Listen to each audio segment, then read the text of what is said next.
नमस्कार मित्रांनो, cotton corporation of इंडियाचं एक काल नोटिफिकेशन पब्लिश झालं, ज्याच्या ऑनलाईन ॲप्लिकेशन जे 12 तारखेपासून ऑनलाईन ॲप्लिकेशन याचे चालू होतील, म्हणजे 12 जूनपासून. कॉटन कॉर्पोरेशन ऑफ इंडियाबद्दल जर समजून सांगायचं झालं किंवा सांगायचं झालं, ती एक पब्लिक सेक्टर अंडरटेकिंग आहे, जसं की स्टेट बँक ऑफ इंडिया आहे, जसं की बँक ऑफ बडोदा आहे, जसं की पंजाब नॅशनल बँक आहे. मिनिस्ट्री ऑफ टेक्स्टाईल्स आणि मिनिस्ट्री ऑफ गव्हर्नमेंट, म्हणजे टेक्स्टाईल मिनिस्ट्री जी आहे गव्हर्नमेंट ऑफ इंडियाची, याच्या अंडर ही जी कंपनी आहे CCI cotton corporation of India ही चालते. म्हणजे हे कम्प्लिटली हा जो जॉब आहे, म्हणजे ज्या ठिकाणी तुम्ही अप्लाय करतायत यासाठी, तर हा जॉब जो आहे हा कम्प्लिटली गव्हर्नमेंट जॉब असणार आहे. त्यामुळे टेन्शन घेण्याची गरज नाही. जॉब परमनंट आहे का, जॉब सिक्युरिटी आहे का, तर हो, जॉब परमनंट पण आहे, जॉब सिक्युरिटी पण आहे, चांगल्या पद्धतीचा जॉब आहे. याच्यापेक्षा चांगला पर्याय तुमच्याकडे असेल तरच हा जॉब सोडावा किंवा जॉब करू नये किंवा यासाठी अप्लाय करू नये. अदरवाईज ऑलमोस्ट मी म्हणले प्रत्येकाने याला अप्लाय करा. एक बऱ्यापैकी बँकिंगचा सिलेबस आहे. मागच्या वेळेस एक शिवराज राऊत नावाचा विद्यार्थी आपल्या या कॉटन कॉर्पोरेशन ऑफ इंडियामध्ये सिलेक्ट झाला होता. आंध्र प्रदेश तेलंगणामध्ये त्याने जॉब केला काही दिवस. त्यानंतर त्याचं पुढे ग्रामीण बँकांमध्ये ऑफिसर म्हणून सिलेक्शन झालं, तेव्हा तो सोडून आला. अदरवाईज जॉब चांगला आहे, जॉबमध्ये काही हेक्टिक नाही आहे, चांगल्या पद्धतीने. हा, याचा एक आणि एक ड्रॉबॅक आहे फक्त की अक्रॉस इंडियामध्ये तुम्हाला जॉईनिंग कुठेही भेटू शकते, पण याचा अर्थ असं नाही की तुम्ही आयुष्यभर त्याच स्टेटमध्ये राहणार. सपोज उद्या तुम्हाला आंध्र प्रदेशमध्ये जॉईनिंग मिळाली, तेलंगणामध्ये जॉईनिंग मिळाली, तुम्ही काही वर्षानंतर महाराष्ट्रामध्ये येऊ शकता. कॉटन कॉर्पोरेशन ऑफ इंडियामध्ये ज्या रिक्रुटमेंट आल्यात त्यासाठी इलिजिबिलिटी क्रायटेरिया काय काय किंवा कुठल्या कुठल्या पोस्ट आहे, तर सगळ्यात पहिल्यांदा मॅनेजमेंट ट्रेनिंग मार्केटिंग 11 जागा आहे त्याच्या. आणि याच्यासाठी eligibility criteria MBA in marketing म्हणा किंवा ॲग्री बिझनेस मॅनेजमेंट म्हणा. MBA in agri business management किंवा agriculture related management to equivalent MBA, म्हणजे ॲग्रिकल्चर रिलेटेड मधली डिग्री किंवा पोस्ट ग्रॅज्युएशन, पण मार्केटिंग रिलेटेड किंवा ॲग्रिकल्चर बिझनेस मॅनेजमेंट ही एक प्रॉपर पोस्ट ग्रॅज्युएशनची एक डिग्री आहे. तर पोस्ट ग्रॅज्युएशन जर तुमचं ABM मधून झालं असेल तर ते, किंवा मग त्याला इक्विव्हॅलंट असणारा मार्केटिंग सोबतचा ॲग्रिकल्चर रिलेटेडवाला एक पोस्ट ग्रॅज्युएशनचा कोर्स. ही झाली पहिली पोस्ट. दुसरी मॅनेजमेंट ट्रेनिंग पण कुठली अकाउंटमधली, यासाठी CA किंवा CMA हे लोक एलिजिबल आहेत. 20 जागा याच्या आहेत. ज्युनियर कमर्शियल एक्झिक्युटिव्ह जर म्हणलं तर ही एक पोस्ट आहे जी याच्यामध्ये आहे. जॉब प्रोफाईल, याचं जॉब प्रोफाईल काय असेल, कशा पद्धतीने असेल, याबद्दल पुढे कोण सांगणार असेल. तर 120 जागा आहे त्याच्याबद्दल. याच्यासाठी BSc ॲग्रिकल्चर झालेलं कॅन्डिडेट असावा. 50% मार्क मिनिमम असावेत BSc ॲग्रिकल्चरला, त्याचं फार चिल्लर गोष्ट आहे. आणि PH कॅन्डिडेट असेल, SC ST किंवा PWD कॅन्डिडेट असेल तर मग मात्र 45% अट आहे. 4 नंबरची पोस्ट आहे बघा, ज्युनियर असिस्टंट जनरलच्या 20 जागा आहेत. यासाठी पण BSc agriculture with 50% marks. SC ST किंवा PWD कॅन्डिडेटसाठी 45%. ज्युनियर असिस्टंट अकाउंटंट याचे एकूण 40 जागा आहेत.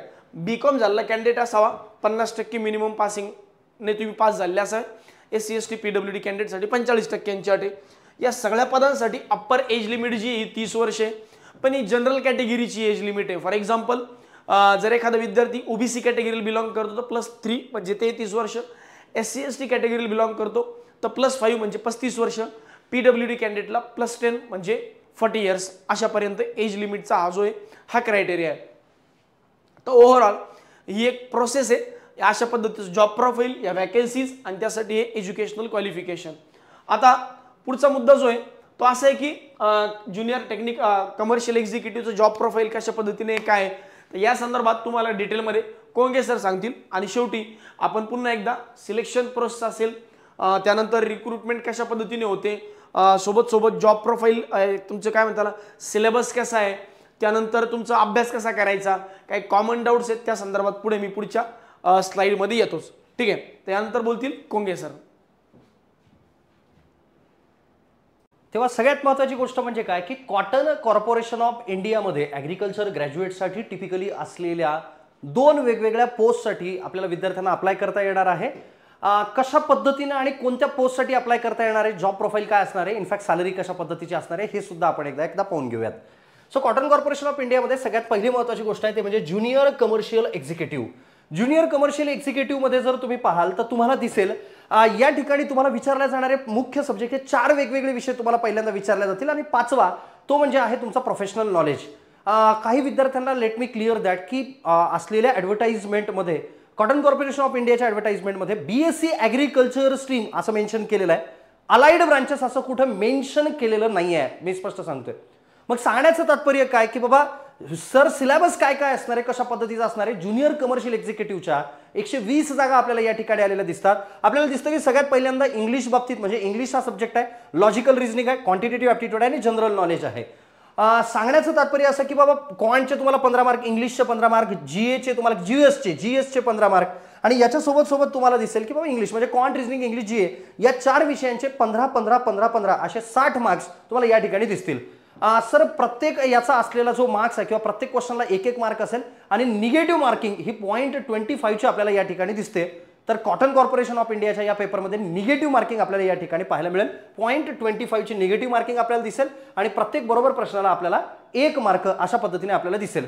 नॉर्मली आपण जर पाहिलं तर 5 वेगवेगळ्या भागांमध्ये पेपर पॅटर्न जर आपण पाहिला कॉटन कॉर्पोरेशन ऑफ इंडियाचा तर टिपिकली 120 मिनिटं म्हणजे अर्थातच 2 तासाचा हा पेपर असणार आहे आणि 5 वेगवेगळे आपल्याला पोर्शन याच्यामध्ये दिसतील. क्वांट, रिझनिंग, इंग्लिश आणि GS या पद्धतीनं हा एक पोर्शन आहे आणि सोबत सोबत तुम्ही जर पासाल तर ॲग्रिकल्चरचा किंवा प्रोफेशनल नॉलेजचा जो पोर्शन आहे तो एक पोर्शन धरून असा 2 तासाचा पेपर असेल. एक सिंगल एक्झामिनेशन असते, त्याच्यानंतर डिरेक्टली डॉक्युमेंट व्हेरिफिकेशन असतं. नॉर्मली या एक्झामिनेशनमध्ये जर आपण पाहिलं म्हणजे एक्झिक्युटिव्ह ज्युनियर कमर्शियल एक्झिक्युटिव्हचा जो सिलेबस आहे त्याच्यामध्ये क्वांट, रिझनिंग, इंग्लिश, GS असा पोर्शन आहे 60 मार्काला आणि पुढचा 60 मार्काचा जो पोर्शन आहे हा आपल्याला टिपिकली दिसतो तो म्हणजे agriculture base. Agriculture marketing, trade and practices, farm power and machineries हा ॲग्रिकल्चर इंजिनिअरिंगचा पोर्शन आपल्याला या ठिकाणी आलेला दिसतो. ॲग्रिकल्चरल एंटमॉलॉजीचा पोर्शन आपल्याला या ठिकाणी दिसतो. क्रॉप पेस्ट अँड मॅनेजमेंट म्हणजे जे फील्ड क्रॉप आहेत यांचं पेस्ट डिसीजेस मॅनेजमेंट जे आहे त्यातल्या त्यात पेस्ट मॅनेजमेंट जे आहे हे बऱ्यापैकी आपल्याला दिसतं. ॲग्रिकल्चरल मायक्रोबायोलॉजी बरोबर आहे का म्हणजे तुमचं हॉबरलँडनं रिसर्च केलेलं जे काही तुमचं टिश्यू कल्चर टेक्नॉलॉजी असेल किंवा बायोलॉजिकल स्कॅल्पेल कोणाला म्हणतात जे बायोटेक्नॉलॉजीचा काही पोर्शन प्लस मायक्रोबायोलॉजीचा काही पोर्शन जो आहे बरोबर आहे का मायक्रोबायोलॉजीचा मायबोचा आपल्याला असलेला जो पोर्शन आहे प्लांट पॅथॉलॉजीशी रिलेटेड तो पोर्शन आपल्याला येत होता तो पोर्शन आहे. त्याच्यासोबत सोबत सॉईल मायक्रोबायोलॉजी सॉईल सायन्समध्ये असलेले वेगवेगळे जे मायक्रोब्स आहेत किंवा सॉईलमध्ये असणारे छोटे छोटे जे काही आपले पॅथोजन्स आपल्याला दिसतात किंवा जे छोटे छोटे लिव्हिंग ऑर्गॅनिझम्स आपल्याला दिसतात यांच्या बाबतीतले तुम्हाला प्रश्न येतील. प्रिन्सिपल ऑफ ॲग्रिकल्चरल ॲग्रॉनॉमी म्हणजे प्रिन्सिपल ऑफ ॲग्रॉनॉमी याच्यामध्ये सगळाच पोर्शन येतो. टिलेज येतं, क्लासिफिकेशन ऑफ क्रॉप येतं बरोबर आहे का. हा सगळा पोर्शन जो आहे रेनफेड ॲग्रिकल्चर किंवा हा जो पोर्शन जो प्रिन्सिपल ऑफ ॲग्रॉनॉमीमध्ये येतो किंवा फंडामेंटल ऑफ ॲग्रॉनॉमीमध्ये येतो ज्याच्या सोबत factor affecting the crop production हे सगळा पोर्शन जो आहे तुम्हाला या ठिकाणी पेपरला दिसेल. फील्ड क्रॉप जे आहेत म्हणजे रबी असेल खरीप असेल सगळे field crop, weed management, organic farming, agriculture फार्मिंगच्या वेगवेगळ्या डायमेन्शन्स आणि याच्यासोबत कॉटनच्या बाबतीत असलेली वेगवेगळी माहिती म्हणजे जसं कॉटनचा एक बेल किती किलोचा असतो किंवा कॉटनच्या बाबतीत तुमची प्रोडक्टिव्हिटीची जी माहिती आहे. जसं उदाहरणार्थ आपण पाहू की कोणत्या राज्यामध्ये सगळ्यात जास्त कॉटनचं प्रोडक्शन आहे, कोणत्या राज्यामध्ये टिपिकली तुम्हाला कॉटनची प्रोडक्टिव्हिटी जास्त दिसते.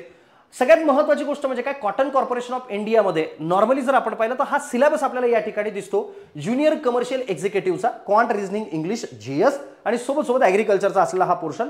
जवळपास 60 प्रश्न ते 60 प्रश्न हे 120 प्रश्न 120 मार्क निगेटिव्ह मार्किंग 0.25 ची आणि 120 मिनिट म्हणजे 2 तासाचा हा पेपर आपल्याला या ठिकाणी दिसणार आहे. सर कॉटन कॉर्पोरेशन ऑफ इंडियामध्ये नेमकं जॉब प्रोफाईल काय असतं की काय करावं लागतं तिथं. सगळ्यात पहिल्यांदा नोव्हेंबर टू फेब्रुवारीच्या दरम्यान जो काही जॉब आहे कारण की त्या दरम्यान कापसाचं जी आवक असते ती आलेली या ठिकाणी आपल्याला दिसते. कॉटन जिनिंग अँड प्रेसिंग म्हणजे जिनिंग आणि प्रेसिंगमध्ये जे काही कॉटनची क्वालिटी आहे अनालिसिस आहे बरोबर आहे का. आपले एक जुने स्टुडंट आहेत शिवराज राऊत ज्यांनी कॉटन कॉर्पोरेशन ऑफ इंडियामध्ये काम केलेलं आहे बरोबर आहे. तर त्यांच्याकडूनही टिपिकली याच पद्धतीचा फीडबॅक जो आहे किंवा जॉब प्रोफाईल जी आहे ती आपल्याला या ठिकाणी मिळालेली आहे की सर जिनिंग अँड प्रेसिंगचा जो काही इम्पॉर्टंट पोर्शन आहे बरोबर आहे का तो पोर्शन त्याचं मॅनेजमेंट करणे अंडर द कॉटन ग्रेडर जे काय असतील त्यांच्या अंडरमध्ये या ठिकाणी ते मॅनेजमेंट करणे हे असतं. ग्रेडेशन ऑफ कॉटन असतं, व्हॅल्युएशन ऑफ कॉटन असतं की कापसाचा भाव कसा ठरवायचा कशा पद्धतीने ठरवायचा हे सुद्धा आहे. त्याच्यानंतर त्याच्या रिसीट त्या सगळ्या गोष्टी मेंटेन करणे, फार्मरचं की कापूस विकत घेतल्यानंतर त्यांना त्याचं पेमेंट व्यवस्थित पोहोचलंय का त्याचा फॉलोअप घेणे, फीडबॅक करणे. त्याच्यानंतर कॉटन बेल जे असतात बरोबर आहे का जिनिंग प्रेसिंग केल्यानंतर कापूस सॉर्ट आउट करून कॉटन बेल्स तयार करणे ह्या सुद्धा गोष्टी आहेत. सोबत वेअर हाऊस मॅनेजमेंट की मग उरलेला जो वेळ आहे फेब्रुवारी नंतरचा जो वेळ आहे तो कापूस जिथं स्टोअर करून ठेवला जातो त्या ठिकाणी जे वेअर हाऊसचं मॅनेजमेंट आहे ते सुद्धा या ठिकाणी करणं गरजेचं असतं. तर हे एक बेसिक जॉब प्रोफाईल म्हणजे बेसिक जॉब प्रोफाईल मी सांगतोय तुम्हाला या पद्धतीचं बेसिक जॉब प्रोफाईल हे आपल्याला या ठिकाणी CCI मध्ये गेल्यानंतर तुम्हाला दिसेल. सर सॅलरी किती असेल सगळ्यात महत्त्वाचा मुद्दा की सर आम्हाला फॉर्म फिलअप करायचा आहे. जनरली BSc ॲग्रिकल्चर ग्रॅज्युएट याला अप्लाय करतील. सर फॉर्म भरल्यानंतर की साधारणतः सर याची एक्झामिनेशन जी आहे ही जुलै महिन्याच्या एंडिंग पर्यंत येण्याचे चान्सेस आपल्याला दिसतात या ठिकाणी, की सर सॅलरी याला नेमकी किती असणार आहे. 42 ते 45 हजार रुपयाच्या आसपास एक सॅलरी आपल्याला दिसेल. बेसिक पे ज्यावेळेस वर्ष 2 वर्षापूर्वीची गोष्ट आहे की त्यावेळेस 22,000 रुपयाच्या आसपास बेसिक पे या ठिकाणी होता आणि सॅलरी जी आहे ही 42 ते 45 हजार रुपयाच्या आसपास या ठिकाणी सॅलरी आपल्याला कॉटन कॉर्पोरेशन ऑफ इंडियामध्ये दिसते. सर मला जनरल मधून फॉर्म भरायचा आहे, जनरल मधून की सर ज्युनियर असिस्टंट जनरल, पण जागा थोड्या कमी आहेत, जागा वॅकन्सी 20च वॅकन्सी आपल्याला दिसतात. कॉटन कॉर्पोरेशन ऑफ इंडियाच्या एक्झिक्युटिव्हच्या ज्या वॅकन्सीज आहेत त्या मागच्या वेळेस जर पाहिलं आपण तर त्या 80 होत्या, यावेळेस त्या 120 झालेल्या दिसतात. अर्थात this is the positive sign for the agriculture graduates. मग सर ज्युनियर असिस्टंटच्या जनरलचा सिलेबस काय, पुन्हा एकदा इंग्लिश, रिझनिंग, क्वांट आणि याच्यासोबत सोबत जनरल नॉलेज हा जो पोर्शन आहे हा तुम्हाला या ठिकाणी 60 मार्काला दिसेल. आणि सोबत ॲग्रिकल्चरचा जो पोर्शन आहे, बरोबर आहे का, agriculture marketing, trade practices, farm power and machineries हा जो पोर्शन तुम्हाला या ठिकाणी दिसेल, बरोबर आहे का, तर या पोर्शनवरती उरलेले 60 प्रश्न तुम्हाला या ठिकाणी दिसतील. तर सांगण्याचं तात्पर्य की बाबा सर या पद्धतीचा असलेला जो सिलेबस आहे तो तुम्हाला एक्झिक्युटिव्हला, पण मोस्ट प्रिफरेबली जो आहे तो पोर्शन आपण एक्झिक्युटिव्हचा या ठिकाणी दिला पाहिजे की बाबा कमर्शियल एक्झिक्युटिव्हला आपण प्रिफर केलं पाहिजे. सॅलरी सुद्धा खूप चांगली आहे. कॉटन कॉर्पोरेशन ऑफ इंडियाच्या पुढच्या डेट्स वगैरे आहेत, राहुल सर कंटिन्यू करतील. आता इम्पॉर्टंट डेट्स बद्दल जर समजून घ्यायचं तर मी जर सांगितलं की 12 जून पासून हे ॲप्लिकेशन फॉर्म याचे चालू होणार आहेत आणि 2 जुलैपर्यंत लास्ट डेट ऑफ ॲप्लिकेशन आहे. 12 जून पासून ही लिंक ॲक्टिवेट होईल. याच्या संदर्भात पुढची डिटेल जी आहे ही आपल्या सारथी एज्युकेशनच्या टेलिग्राम चॅनलवर पण टाकले जाईल, तर ते याची ऑनलाईन ॲप्लिकेशन फॉर्म भरण्याची जी लिंक आहे ती पण समजून घ्या. आता पुढचा मुद्दा येतो की जे लोक फॉर्म भरणार आहेत अशा लोकांसाठी एक्झामची फीज काय. तर जनरल EWS कॅन्डिडेट असेल तर 1000 रुपये फीस प्लस इंटिमेशन चार्जेस 500 रुपये, म्हणजे यांनी रेटून फीस जमा करण्याचा व्यवसाय चालू केला आहे. 1000 रुपये फीस आणि इंटिमेशन चार्जेस पुन्हा 500 म्हणजे 1500 रुपये. कुणाकुणासाठी जनरल EWS आणि OBC साठी, SC ST EWS साठी, SC ST PWD कॅन्डिडेटसाठी फक्त इंटिमेशन चार्जेस म्हणजे 500 रुपये अशा पद्धतीने आहे. पुन्हा याच्यावर काही बँक ट्रान्झॅक्शन चार्जेस लागले तर ते पण तुम्हीच बॉन्ड करा म्हणतात, विद्यार्थ्यांवरच टाकणार आहेत. तर अशा पद्धतीने 1500 रुपये जनरल EWS OBC कॅटेगरीला फीस आणि SC ST आणि PWD कॅटेगरीसाठी 500 रुपये फीस आहे. तर अशा पद्धतीची ही प्रोसेस आहे. पुढे आता सिलेक्शन प्रोसेस नेमकी कशी असणार आहे, सिलेक्शन प्रोसेस जर समजून घ्यायची झाली तर सिलेक्शन प्रोसेस हे झालं चुकीचं आहे. चलो सिलेक्शन प्रोसेस जर समजून घ्यायची झाली तर मी इथं लिहून देतोय बघा सिलेक्शन प्रोसेस कशी आहे. सिलेक्शन प्रोसेसच्या केसमध्ये तुम्हाला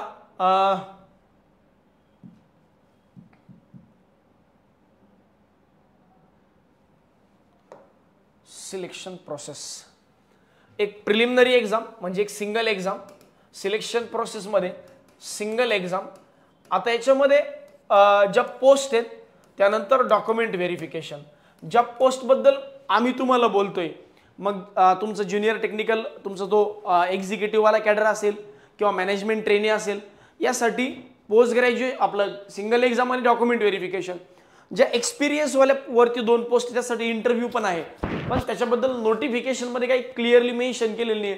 इनफॅक्ट सिलेक्शन प्रोसेसवाला जो पार्ट आहे, सिलेक्शन प्रोसेसवाला मी पूर्ण डिटेल नोटिफिकेशन वाचलं तर पूर्ण डिटेल नोटिफिकेशनवर पण सिलेक्शन प्रोसेस नेमकी काय आहे, कशा पद्धतीने याबद्दल काहीच क्लिअरिटी नाही आहे.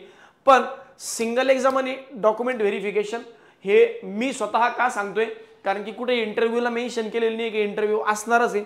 त्यामुळं बऱ्याच ठिकाणी हेच लिहिलंय की एक्झाम झाल्यानंतर डॉक्युमेंट व्हेरिफिकेशन, एक्झाम झाल्यानंतर डॉक्युमेंट व्हेरिफिकेशन. क्लॅरिफिकेशन याच्याबद्दल थोडंसं साशंकता आहे, पण मी तुम्हाला सांगतो की सिंगल एक्झाम होणार, मेन्स एक्झाम होणार नाही, डॉक्युमेंट व्हेरिफिकेशन होईल. काही पोस्टला इंटरव्ह्यू असेल पण त्यांचं म्हणणं आहे की ते आम्ही तुम्हाला त्यावेळेस कळू, आत्ता कळवणार नाही. मग कुठल्या पोस्टला इंटरव्ह्यू असेल तर मोस्ट प्रॉबेबली त्या पोस्टला इंटरव्ह्यू असतील ज्या पोस्टमध्ये एक्सपिरियन्स आहे. मग आता प्रिलिमिनरी एक्झामचा पॅटर्न जो आहे हा नेमका कशा पद्धतीने असेल, प्री एक्झामचा पॅटर्न जर समजून घ्यायचा झाला तर बघा हवाला जो पोर्शन आहे जो कोंगे सरांनी तुम्हाला सांगितला की हवाला पोर्शन प्रिलिमिनरी एक्झाममध्ये येणार. जसं की मग अकाउंटवाले असतील तरी अकाउंटवाल्यांसाठी पण सेम आहे आणि ॲग्रिकल्चरवाले असेल तर ॲग्रिकल्चरवाल्यांसाठी पण सेम आहे. फक्त त्या 60 मार्कांमध्ये थोडासा बदल आहे.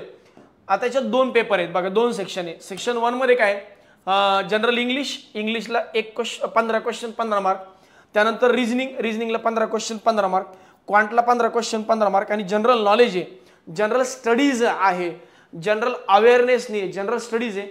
आता हे ज्युनियर कमर्शियल एक्झिक्युटिव्ह म्हणा किंवा ती जी BCom वाल्यांची पोस्ट म्हणा किंवा ॲग्रिकल्चरवाल्यांची पोस्ट म्हणा, सगळ्यांसाठी जो प्रिलिमिनरी किंवा हा जो पहिला पेपर आहे हा सगळ्यांसाठी कॉमन आहे.